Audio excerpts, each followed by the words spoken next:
So then, welcome everybody. Nice to see you all.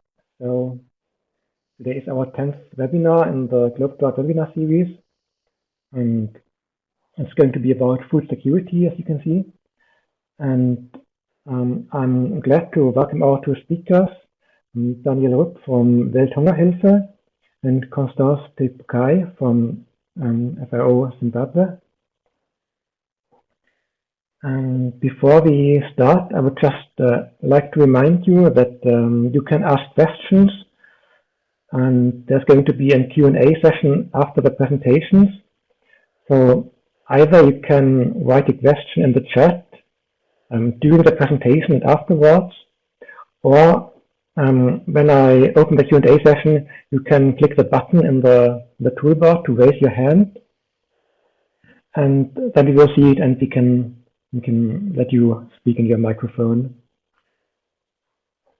So the structure for today will be that Daniel will start by giving a quick overview of the general concepts of food security in the context of drought and within our GlobeDrought project.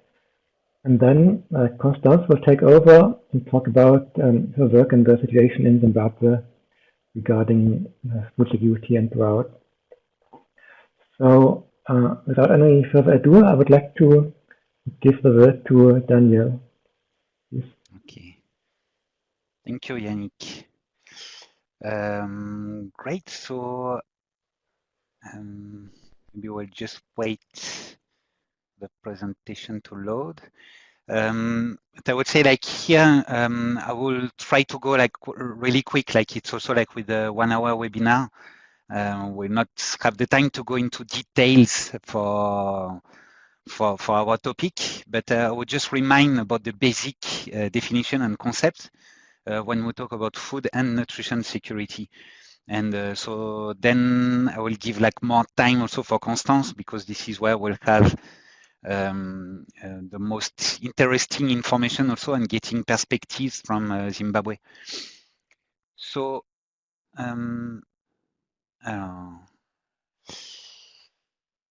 okay, so I think I'll just try here. Yeah, okay, it works. So when we talk about food security, it refers to a definition that comes from the Committee on World Food Security. So it's from 2012. And you see that we already talk about food and nutrition security. And we say that it exists when all people at all time have access to food in sufficient quantity and quality that meet their dietary needs and food preferences, and also that is supported by an environment of adequate sanitation, health services, and care. So from this definition, in fact, we come out with what we call the dimension of food and nutrition security, which we will just briefly see. So basically, there are 3 + 1 dimensions, so that you see in the yellow boxes. So first, availability of food. So this is the physical existence of food. So it refers to production of food, but also food import, food stock, food aid. So this is food availability of food. Then access to food, accessibility dimension. This refers to the economic dimension. So basically, this is the capacity to buy food. So food can be available, but for the poorest, it can be too expensive. Therefore, it would be an issue in access to food. So that's the economic dimension. Then the third dimension, in fact, has 2 components there. It's use and utilization. So use of food refers to the socio-cultural aspects, so the food preference, the way we prepare food, also some taboos, or some foods that could be restricted for beliefs or religion. So this will be related to use. And utilization, this refers to the capacity of the body to absorb food. So it has a direct link to health, and of course also a link to the environment, to an healthy environment. So as an example, if we drink unsafe water, most likely will have diarrhea and the body will not be able to absorb the food we eat. So this is also a part of that third dimension. And one cross dimension, so that's why we talk about 3+1 dimension, is the stability. So in fact, like that's the time dimension. So there are two time factors. So the one that we'll call a chronic situation. So this is typical in context where we have rain-fed system, where every year there will be a food shortage period. And an acute situation with a crisis, like a natural disaster, and drought will be one of them. So drought will be an acute or an extreme event that will have an impact on all the three dimensions: availability, access, use, and utilization. And that refers to the stability dimension for food and nutrition security. So an organization like us, like Welthungerhilfe, we also refer to the conceptual framework on the causes of malnutrition that comes from UNICEF. And this is also important to have in mind also when we want to understand causes that leads to a situation of food and nutrition insecurity. So you see on the upper level, so here, so you see malnutrition, this is an outcome or a manifestation of certain causes. So first, there are the immediate causes here. So it is at individual level. So it's inadequate food intake and disease that goes together. That's the reason why a person will be food insecure, either because he has inadequate food intake or is sick.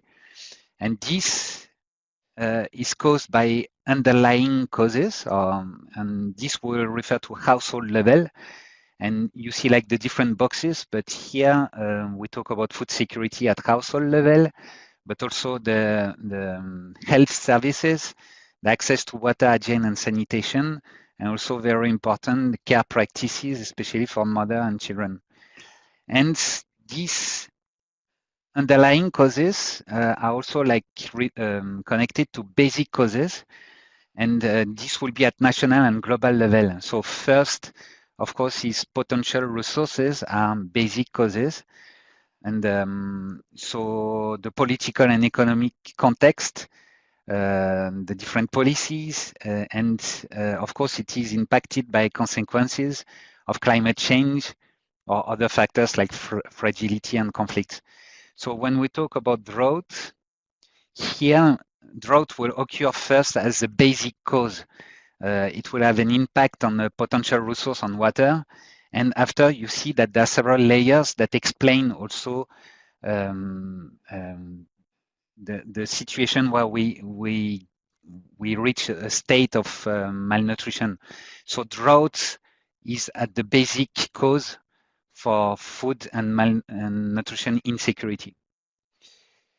Okay, so here I would just refer quickly also to the GlobeDrought framework that you have most likely already seen. And here, where we do see like food and nutrition security indicators or information, it will be on the vulnerability box and also on the observed impact, where we have indicators for food security and malnutrition. And of course, also a drought event like the stability dimension for food and nutrition security is also appears also in our GlobeDrought framework in the hazard box. And so that's to give some relation to our indicators and our drought risk modeling. Just a very quick reference to the context for Zimbabwe. You see here in that chart that we have on a timeline that comes from 1989 to 2019, and we see like the evolution of maize production, which is the main staple crop in Zimbabwe. And so we see also here on that level, that's the vegetation health index map, and this is where we'll see hazards occurring and affecting crops. and see the direct link with the maize production. So a drought will lead, and that's the most intuitive also cause, to a drop in production, in food production.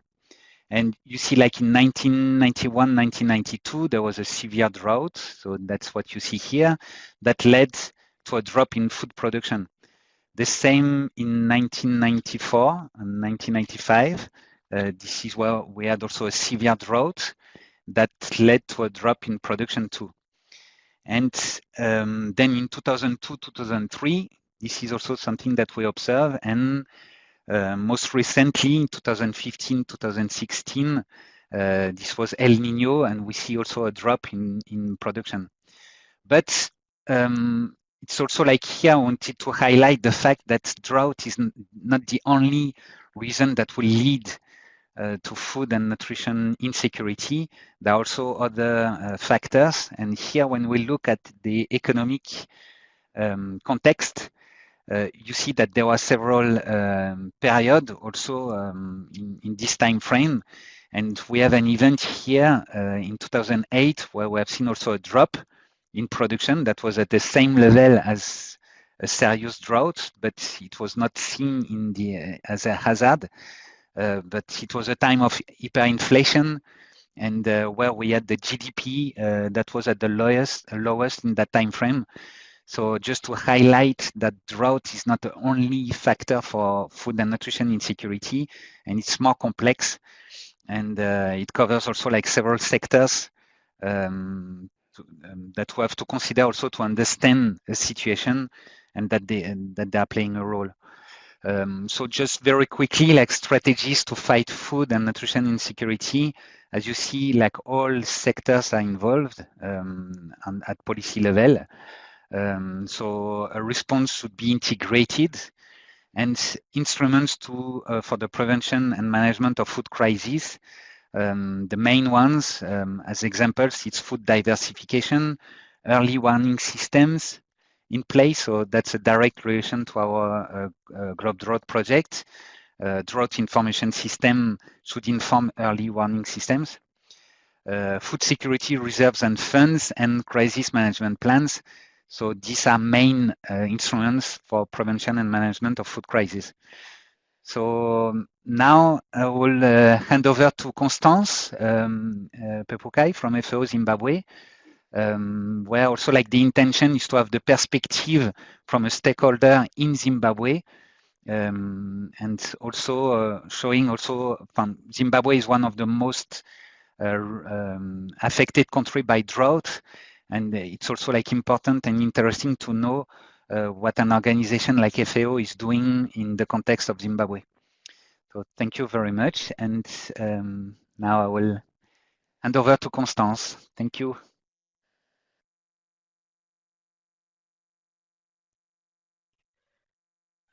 Good afternoon, colleagues. Afternoon, everyone. Thank you very much, Daniel, for that presentation and for defining the concepts of food security. What I am going to do now is take you through the impacts of drought and food security, focusing on the Zimbabwean context.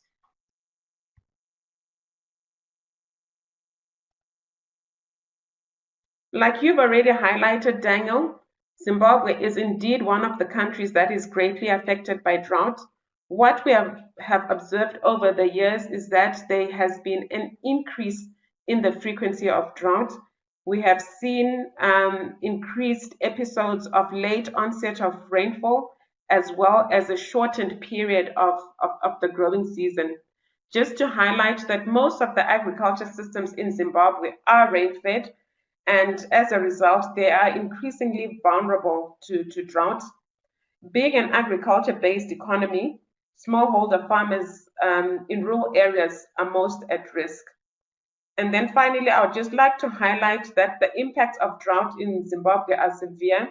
They reverse any gains in food security, any efforts aimed at reducing poverty, and they also heighten tensions and social conflict. So I've highlighted that smallholder farmers are most at risk of drought. And the impact of drought on rural livelihoods really presents or manifests itself in several ways, of which I will highlight a few. The first is reduced agricultural production and productivity, which then translates into food shortages and food insecurity. And this affects households at both the individual level, at community level, as well as at national level. Another manifestation of drought is the reduced income generating opportunities, particularly for rural farmers. And this is translated in terms of reduced income earning opportunities from reduced casual labor from farms, as well as reduced opportunities of earning an income from the sale of reduced agricultural produce. Loss of productive assets. We've seen in Zimbabwe that in times of drought, we experience quite significant number of drought-related cattle deaths. During the El Nino-induced drought, more than 20,000 cattle were lost due to drought-related deaths. And then we have negative coping mechanisms, which are employed by households to just mitigate the impact of drought. We have observed that in many areas, households reduce the number of meals that they consume in a day. They end up consuming foods that are less preferred. And in most cases, when the impact is particularly severe, households will end up stripping productive assets, for example, selling cattle or selling productive assets, as well as in some cases selling land.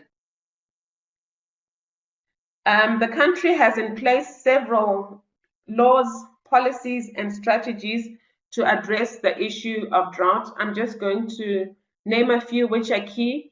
For example, we have a national agriculture policy framework which addresses the issue of drought. The country has a food and nutrition security policy in place. There's also a national policy on drought management, which is being drafted, and we have the Zimbabwe drought mitigation strategy, which was established in 2017 and will run up to 2025. So there are quite a number of policy frameworks and documents to facilitate and provide a framework for drought response and mitigation in the country. I am now going to zero in on the 2015-2016 El Nino induced drought, which, if some of you remember, is considered as one of the worst droughts of the last decades. It resulted in widespread crop failure, depleted household food stocks, drought-related cattle deaths. So in the following slides, I am going to demonstrate to you or share with you how FAO responded in addressing and mitigating the impacts of this phenomenon. Just to highlight that one of the key thrusts that FAO employs in addressing drought is that of early warning and early action. Just to also share with you that the programming in Zimbabwe by FAO is guided by what we call our country programming framework, which is premised around three areas. So the first is strengthening policy and institutional frameworks. The second is enhancing agricultural productivity and competitiveness. The third is focusing on increasing resilience to agricultural threats and crisis and uptake of climate-smart agriculture. So in the context of drought, when you look at these three priority areas, each one of them have relevance and significance in responding to drought. I'll just now go into detail in terms of what it is that FAO practically undertook to address or respond to drought. We had a drought response plan which had two major objectives. The first was to assist the rapid recovery of agricultural production, as well as to safeguard agriculture-based livelihoods. And our target really was to reach 486,000 drought-affected households in 12 of the most affected districts. And this response plan was based on 4 pillars. I will go through each one of them just to explain what was entailed under each pillar. So under the first pillar of safeguarding agriculture based livelihoods, the main activity was the provision of crop and livestock inputs to drought-affected households, as well as providing these farmers with the necessary training, extension, and advisory services to ensure optimum utilization of the inputs, as well as promoting climate-smart agriculture practices, taking into account the different contexts that these smallholder farmers reside in, as well as focusing on post-harvest management losses.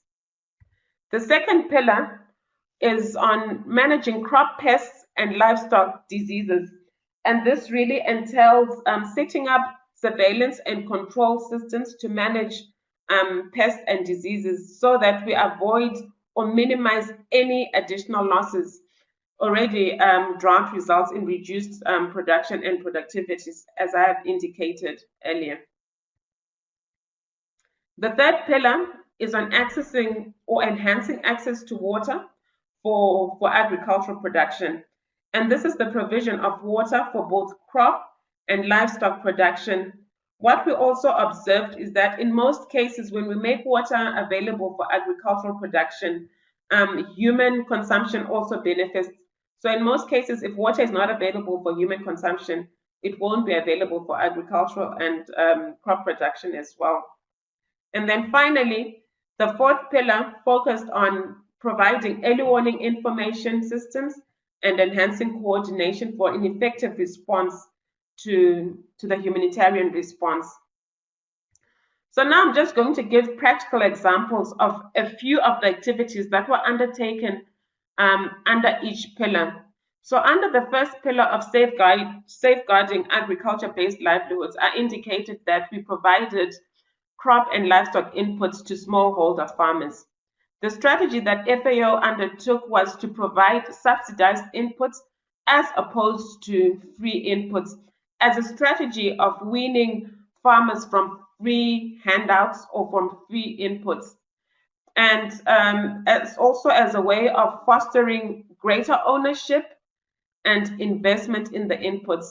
And evidence from FAO projects have also demonstrated that farmers are willing and able to contribute to inputs that they receive through various programs. So really, this is an argument to move away from free input distributions. So the strategy that FAO did was to work closely with local communities to facilitate the sale of the subsidized inputs. The inputs were made available to targeted farmers through agriculture development associations, which were managed by the farmers themselves. And the money that the farmers used to pay for the subsidized inputs was put in a resilience fund, which was banked and made available to the community to then use for the creation and rehabilitation of community assets. And in the districts where we operated this model, we noted that most communities prioritized the rehabilitation of water points, giving significance and weight to the importance of water in most of the rural communities. Other community assets which farmers or communities rehabilitated or constructed with the funds raised from the sale of subsidized stock feeds included dip tanks, as well as solarization of boreholes. So this is one model where the basic provision of inputs resulted in double gains, in that the farmers then had the inputs to enhance their agricultural production, but also ended up with a community asset which increased their resilience to future drought or agricultural threats.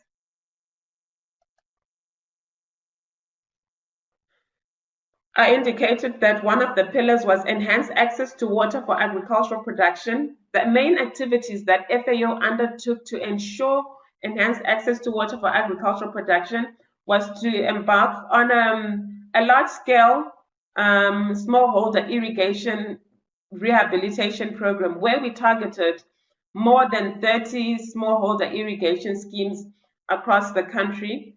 And the strategy was really to rehabilitate the irrigation schemes, bring them into full agricultural production, and make sure that they were producing just beyond subsistence means, but also linking them with markets and providing support and along the entire agricultural value chain. In areas where we did not rehabilitate irrigation schemes, we rehabilitated boreholes and installed them with solar-powered pumps to make water available for agricultural production as well as for livestock. So we would set up a solar-powered borehole pump, facilitate the installation of drip irrigation for community garden, and then constructed livestock dink troughs so that water would be made available for livestock. So this picture at the top left is in Chiredzi, which is a very dry district. And you can tell by the number of buckets which are lining up by the water points that water for human consumption is equally important, as well as water for agriculture, crop production, and livestock. This is just an example of the drip irrigation systems that we put in place across the many solar-powered gardens that we set up. And here is a livestock drinking trough to ensure that water is also available for livestock. And then finally, I'll focus on enhancing early warning information systems and coordination. So the country has several mechanisms in place to make data available for early warning information to assist in programming as well as policy making. The first is the first and second round national crop assessment, which is coordinated by the Ministry of Agriculture and to which FAO provides supports. So these assessments basically provide estimates on crop and livestock production and yield levels. We also have ZimVac assessments, which estimates the level of food insecurity in the country, as well as the integrated food security phase classification. These are all important documents which provide insights and early warning information in terms of the severity and the impacts of food security, of drought and food insecurity. And then with regards to coordination, there is need to have in place an effective coordination mechanism to coordinate the humanitarian response. And in times of crisis in Zimbabwe, the food security cluster is activated. It was activated during the 2015-2016 El Nino-induced drought, and we currently have the food security cluster active right now in Zimbabwe because of the agricultural threats and crisis that the country is currently facing. And the mechanisms for supporting the functions of the cluster is supported by FAO and WFP. So just to move on the challenges that we have observed when it comes to mitigating the impact of drought and food security. We have observed that Zimbabwe is a maize-centric country. The policies and the social cultural norms really give preference to maize production. And as a result, there's limited production of other crops as well as investment into livestock production and other livestock production. So limited diversification and over-reliance on maize is considered a challenge. I've indicated earlier that most of the agricultural systems in Zimbabwe are rain-fed. So when drought occurs, these systems greatly suffer and bear the brunt of drought. And then I'd like to speak a bit with regards to funding, which comes in through humanitarian and development programs. And what we have often noticed is that these programs are often not in sync with the agricultural production. I highlighted the importance of early warning, early action. Ideally, we would like funding to come in early to enable programs to be planned well so that we are proactive in our actions rather than being reactive and responding to the effects of drought. So there's need for synchronization of when funds become available to mitigate or to respond to the impacts of drought. The last point that I've highlighted under challenges is limited early warning information. In as much as we have several systems in place to provide information, often there are challenges in how this information is interpreted or disseminated and received by the end users. I'll give a quick example of how we receive the rainfall forecast. So often we are told that the country is going to receive normal to above normal rainfall, but we don't really get an indication of the distribution, and we have to rely on maybe 10-day forecast or 14-day forecast. But as farmers and as stakeholders in the agriculture sector, we want more dissected or more distilled information on how we can use this information at a local level, and so that it can make use to farmers who need this information for their agricultural production. Which leads me to my last point, and this is where I'm highlighting on what needs to be done. Early warning and early action is critical. It saves lives, it protects livelihoods, and protects longer-term development gains. So basically, we need a system that is resilient to the impacts of drought. We need to be proactive and less of being reactionary to respond to drought. Climate smart crop and livestock production is key. We need to take into account the different agroecological regions and the different agricultural systems across the country. Reduce dependence on rain-fed agriculture and increase investment in agriculture. I think this is self-explanatory. Diversification, we need to balance production of the staple cereals crops, cash crops, as well as livestock support. And then what is also key is greater investment for input support for early maturing and drought-tolerant varieties, as well as capacitating farmers with good post-harvest management so that we minimize any losses. Already with drought, there will be losses experienced, so there's need to make sure that any additional losses are minimized through good post-harvest management losses. I'm going to pause here and thank you for your attention.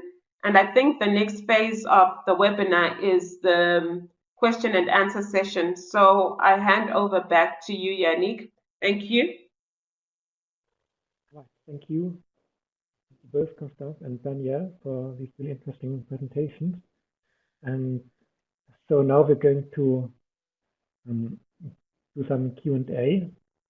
So let me just see. We already have some questions in the chat. And as I said before, you can continue writing questions in the chat, or click the button to raise your hand and ask questions through the microphone. So maybe let's start with the questions by Victor, who was asked about how many staff there is by FAO, including consultant experts in the ground in Zimbabwe.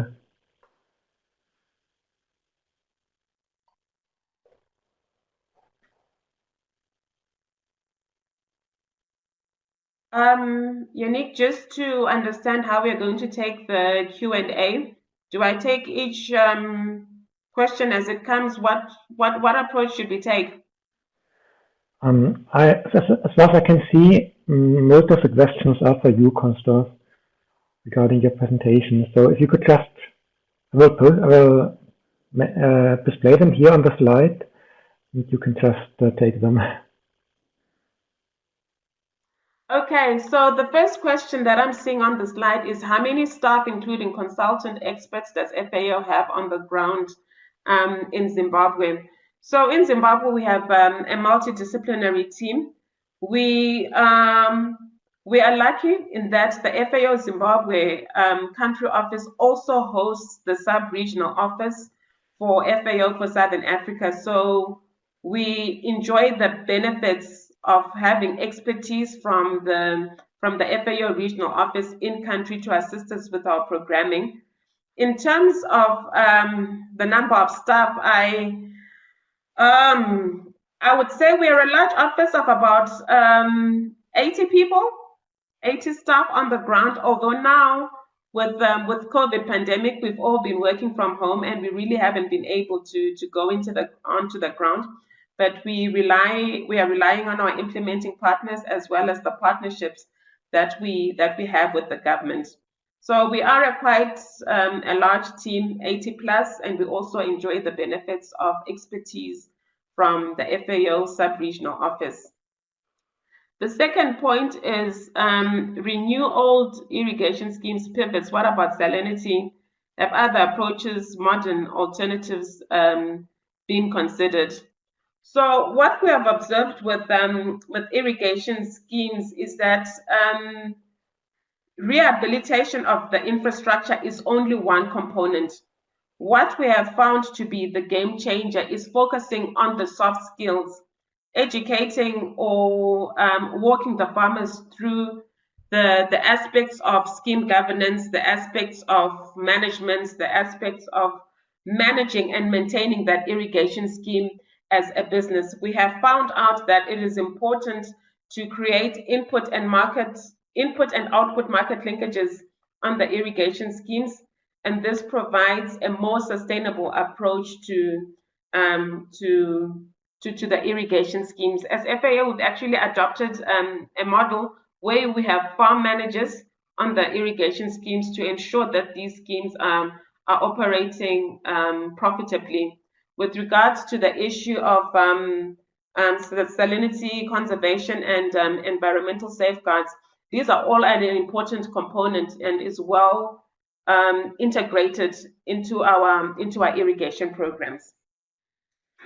I will move on to the next question, which is FAO investigating drought-tolerant varieties and in the risk of irrigation when there is a shortage of irrigation water?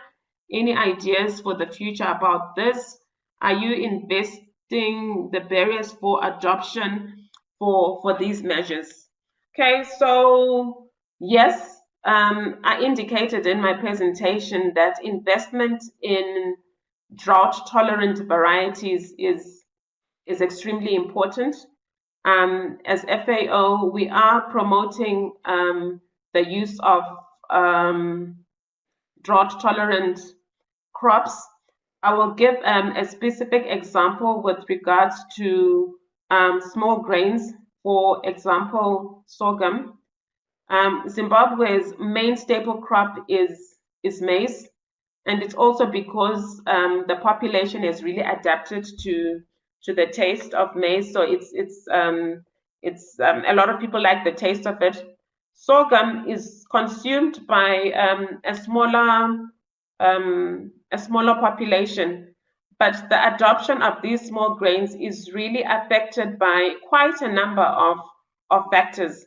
So when you compare maize and small grains, for example, maize and sorghum is more labor intensive when it comes to processing it, and it's also more prone to bird attack. So what we've done as FAO is to promote the mechanization of processing sorghum, for example, using threshing machines, and to also lobby with policymakers to ensure that there's a market for sorghum. I'm pleased to also let you know that the government has also embarked on an intensive drive to promote small grain production, which is more drought tolerant. And the price of small grains has been set at an attractive level, similar to that of maize. So the marketing aspect comes into place. Make sure that the marketing and policy environment promotes the production of small grains, and then to also make sure that the production and value addition of drought-tolerant crops is also attractive, and so that it makes sense for farmers to embark on that.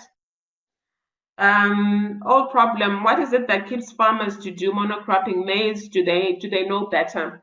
So I think this is also partly related to what I've just explained. the male-centric policies, the social-cultural norms, which lead farmers to continue growing the same crops. But what we have noticed in our programming and what we are encouraging farmers to do is that there is an embedded belief that farmers need to grow their own crops to be food secure, but this is not the case. Farmers can be food secure by growing a variety of crops which they can sell, which they can then use to buy and meet their foodstuffs. I'm sure most of us sitting in on this webinar are not farmers, yet we are food secure. We don't grow our own food. We embark on other livelihood activities which give us an income, which we then use to buy our food requirements. The same applies to farmers. So what we are trying to promote is an approach where we are promoting and reaching out to farmers to grow crops which are well adapted and suited to their agricultural context or their agroecological regions. It might not necessarily be maize, it might not be a food crop, but the emphasis really is for farmers to make a living from agriculture, which enables them to meet their food security needs. I hope I've answered the questions well. And those who have posed the questions, thank you for the questions. I don't know if you have any follow-up questions or points for further clarification.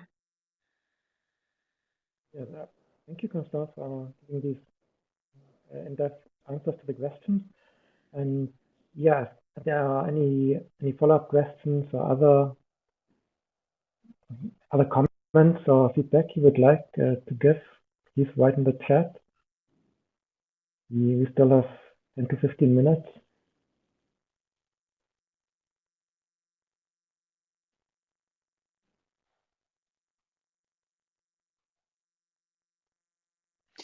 Yes, maybe I have a question to Constance. I don't know if I should write it in the chat or I can just speak, right?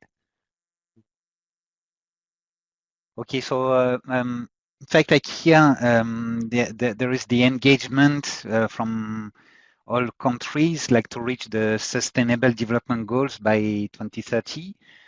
And for Sustainable Development Goal 2 is zero hunger. That's how we name it, and in all its forms. So we talk also about hunger, but malnutrition as well is a form of hunger. And from your perspective, Constance, is Zimbabwe in the good track to achieve this goal? Or is there like a need for changing, like something like in accelerating a process, or like if we continue on what's happening now, we'll reach this goal of zero hunger in Zimbabwe in 10 years' time from now?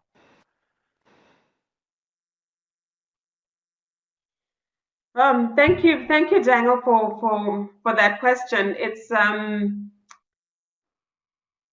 not an easy question to answer, but I think there are quite a number of challenges that need to be addressed to ensure that Zimbabwe accelerates the process of reaching zero hunger.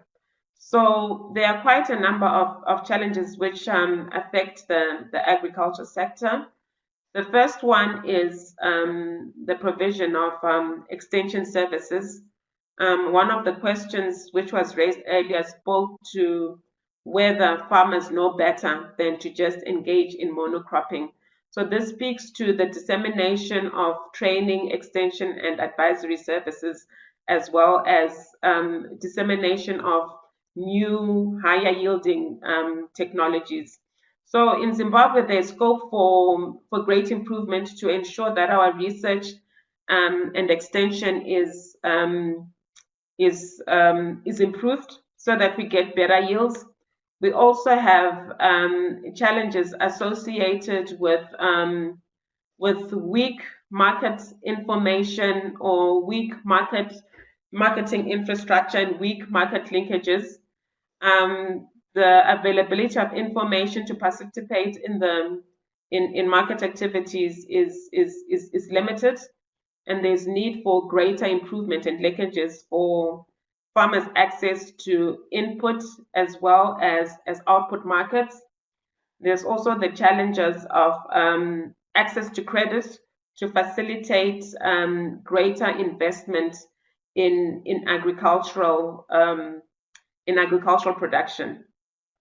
So I think we are making strides, but we still have a number of challenges that we would need to address to ensure that we reach the goal of zero hunger in 10 years' time.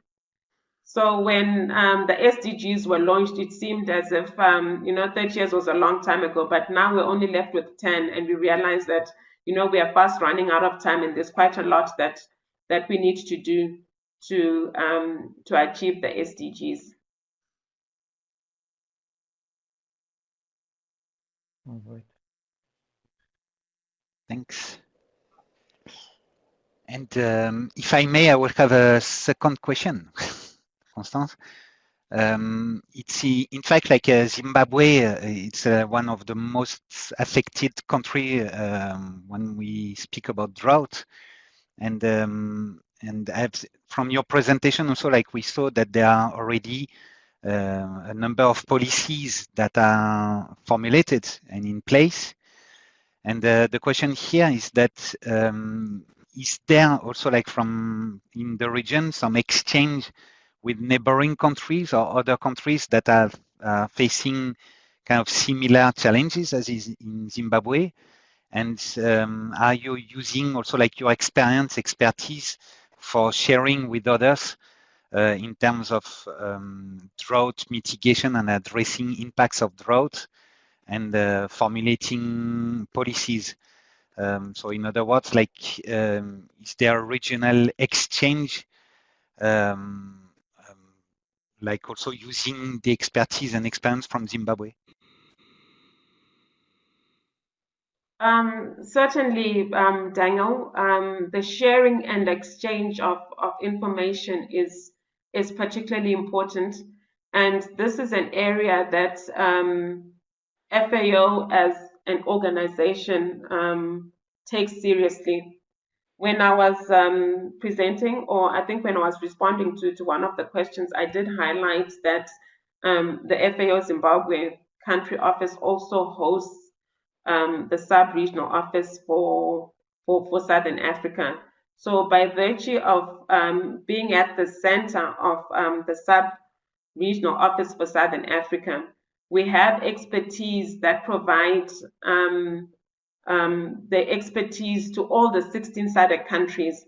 So these experts really have an excellent overview and insight of the different challenges and countries, of the different challenges that these countries face in Southern Africa. And we have several regional projects within FAO which try to bring in the expertise and try to address challenges that different countries face in the region.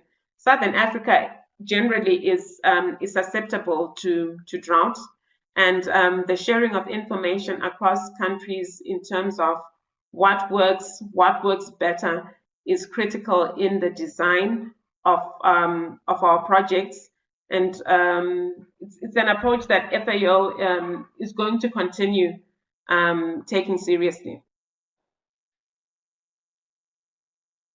Thank you. Thanks. And I see two more comments that are not really questions, but more like ideas or suggestions. So Victor is mentioning CIMIT, like the wheat and maize, what's it called, improvement center in Zimbabwe. Whether you're working with them. I don't know if you already have any links with them or. Right. Yeah, something to keep in mind. And then Mfua is talking about rice, which is the main crop in Asian countries. but it isn't really an issue regarding the rice simplicity, mainly because it's consumed with lots of vegetables and fish and other nutrition sources. So, yeah.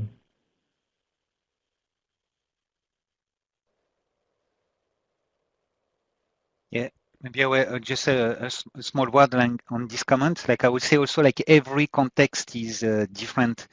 So from one country to the other one, there might be like very different factors and situations. So it's really like something that may be true in one place or one location might be completely different, and it will not be a standard that will apply everywhere. So, but voilà, that was just a comment, like also on talking about monocropping and saying that here I mean, like here we have seen also in the definition or dimension for food and nutrition security, when we talk about use and utilization of food, it's a very important dimension, of course, and use is about food preferences. So of course, as Constance was saying, maize is very important crop also, like in Zimbabwe, and we'll not imagine right now saying that, okay, we have to go away from maize production. So it's part of the culture and so on, but every context is different. And thanks for this comment also to highlight that fact.